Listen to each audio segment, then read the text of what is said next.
thin. Wavering. Weak. You open your mouth to speak, and your voice comes out thin, wavering, weak. You think everyone can hear your fear, but what if you're actually hearing a biological mismatch? Okay, let's just take a breath and dive into this. That tremor, the one that feels like a total personal failure, it's not. It's actually a predictable physical reaction. So today, we're going to break down the science of a shaky voice, get into why it happens, and talk about how you can master it. So here's the most important thing to get right away. A shaky voice is not a character flaw. Nope. It's your body's ancient fight-or-flight response kicking into gear. When your brain decides that, hey, speaking in public is a threat, it floods your system with adrenaline. And guess what? Your voice is one of the first things to show it. And to really see how, we have to look inside your throat at your vocal folds.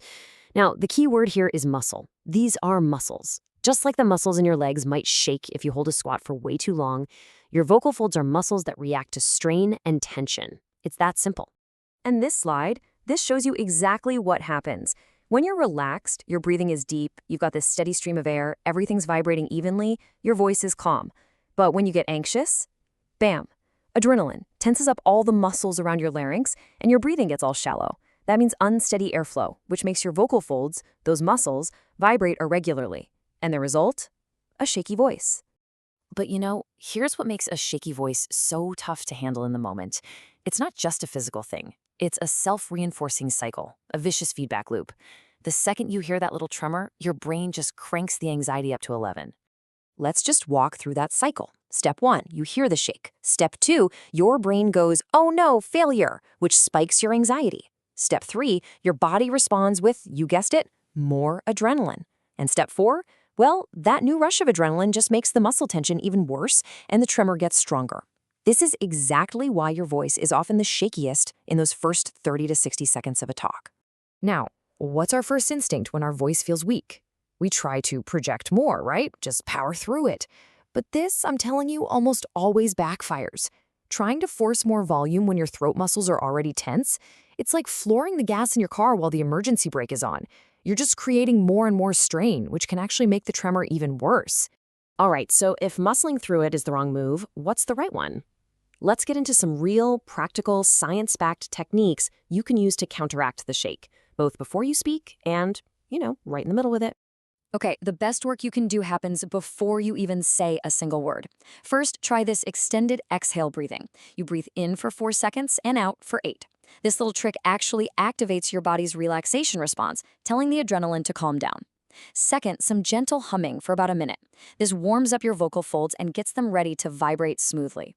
And finally, sip some warm water, not cold. Warm water relaxes those throat muscles. Cold water can actually tighten them up.